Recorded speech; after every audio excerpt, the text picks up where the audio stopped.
بسم اللہ الرحمن الرحیم۔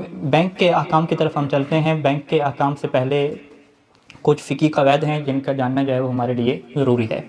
سب سے پہلے جو بحث ہے کہ بے کی اقسام، بے یعنی خرید و فروخت، اس کی اقسام کو جاننا ضروری ہے۔ نقد بے کیا ہوتی ہے؟ یعنی ہم معاملہ نقدی کرتے ہیں، ایک چیز خریدی اور اسی ٹائم پہ کیا اس کا پیسہ دے دیا۔ نسیہ کیسے کہتے ہیں؟ نسیہ یعنی ادھار پہ، ٹھیک ہے جی۔ ادھار کے بے و شراء کا کیا قانون ہے، کیا شرائط رہتی ہیں؟ کیا شریعت میں ادھار پہ چیزوں کا خریدنا جائز ہے؟ تو یہ جائز ہے، لیکن اس کی شرائط رہتی ہیں۔ اس شرط میں سے سید سیستانی نے مسئلہ نمبر 203 میں کیا شرط رکھی کہ وہ جو آپ ٹائم ہے اس کا معین ہونا ضروری ہے، ٹھیک ہے۔ جیسے آپ کہتے ہیں دکاندار کو جا کے کہ اگلے مہینے کی پہلی تاریخ کو آپ کو کیا دیں گے؟ پیسہ دیں گے۔ ابھی آپ سے ادھار پہ چیزیں لے رہے ہیں اور کتنا ٹائم رکھا آپ نے؟ معین کر دی کہ اگلے مہینے کی پہلی تاریخ کو۔ اس طریقے سے معاملہ کریں گے تو یہ خرید و فروخت کا معاملہ درست ہے، یعنی بالکل مدت واضح ہونی چاہیے، اس میں مدت فکس ہو جائے۔ دوسرے اس میں کیا شرط ہے کہ ریٹ بھی کیا ہونا چاہیے؟ فکس ہونا چاہیے، کہ اس چیز کا کتنا ریٹ ہے وہ معین ہونا چاہیے۔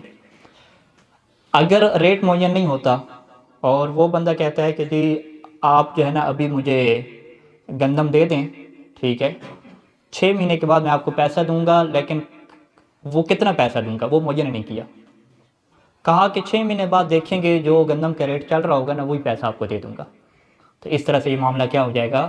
باطل ہو جائے گا، اور یہ معاملہ کرنا جائز نہیں ہوگا۔ ہم کیا کہیں گے؟ ابھی سے آپ کیا کریں جی؟ پیسہ معین کریں کہ بعد میں کتنا دیں گے۔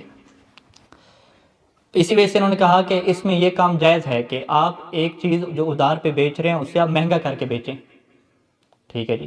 آپ کہیں کہ بھئی اگر آپ ابھی پیمنٹ کرتے ہیں ہمیں تو آپ کو یہ ہم گندم کتنے کی دے دیں؟ فرض کریں 10,000 میں دیں گے، لیکن اگر آپ ابھی ہمیں پیمنٹ نہیں کر رہے اور آپ ہم سے معاملہ کیا کر رہے ہیں؟ نسیہ کا کر رہے ہیں، ادھار کا کر رہے ہیں، تو ہم آپ کو یہ چیز 10,000 میں نہیں بیچیں گے بلکہ 15,000 میں بیچیں گے۔ تو یہ بھی کیا درست ہے؟ یہ بھی سود میں اور ربا میں نہیں جاتا۔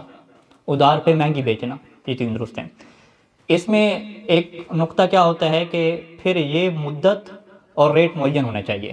اگر اگلا بندہ اس ٹائم سے لیٹ کر رہا ہے تو لیٹ کرنے کے بدلے میں یہ پیسہ نہیں بڑھا سکتا، چاہے جرمانے کے عنوان سے بڑھائے، یہ نہیں کہہ سکتا وہ کہ بھی ہم نے 6 مہینے کا بعد کہا تھا نا کہ 15,000 دینے ہیں، اگر 6 سے 7واں مہینہ لگا تو 16,000، 8واں مہینہ لگا تو 17,000، 9واں مہینہ لگا تو کیا 18,000۔ اس طریقے سے نہیں کر سکتے، یعنی مدت بڑھانے کے بدلے میں پیسہ لینا یہ کیا کہلاتا ہے؟ سود کہلاتا ہے۔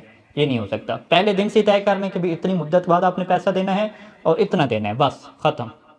اب چاہے اس سے لیٹ ہو جائے تو ٹھیک ہے، اس نے ایگریمنٹ کی خلاف ورزی کی ہے، گناہ گار ہوا ہے، یا اگر اس کے پاس واقعی تھے نہیں تو وہ گناہ گار بھی نہیں ہے، لیکن اس کو پھر اختیار نہیں ہوگا بیچنے والے کو کہ وہ چونکہ وہ لیٹ کر رہا ہے تو یہ ریٹ کیا بڑھانا شروع کر دے یا اس کے اوپر کیا جرمانہ رکھ دے۔ تو جو وہ جرمانہ رکھے گا، ریٹ بڑھائے گا، وہ کس میں آ جائے گا؟ سود میں آ جائے گا، ٹھیک ہے جی۔ یہ کس کا قانون ہو گیا؟ یہ بے نسیہ کا قانون ہو گیا۔ اسی طریقے سے ایک اور بے ہوتی ہے جو نسیہ کے مقابلے میں ہے، جسے بے سلف کہتے ہیں یا بے سلم کہتے ہیں، ٹھیک ہے، ایڈوانس میں چیز کو خرید لینا۔ کہ یہاں پر بھی یہی شرائط رہتی ہیں کہ ایڈوانس میں جو چیزیں خریدی جاتی ہیں اس کے بعض کا ریٹ تھوڑا ہوتا ہے، ٹھیک ہے، یعنی جب آپ ابھی سے پیسہ دے رہے ہیں تو وہ چیز آپ کو سستی پڑ جاتی ہے، کیونکہ آپ کو جو ڈیلیوری مل رہی ہے اور وہ چیز جب آپ کو مل رہی ہے تو وہ دیر سے مل رہی ہے۔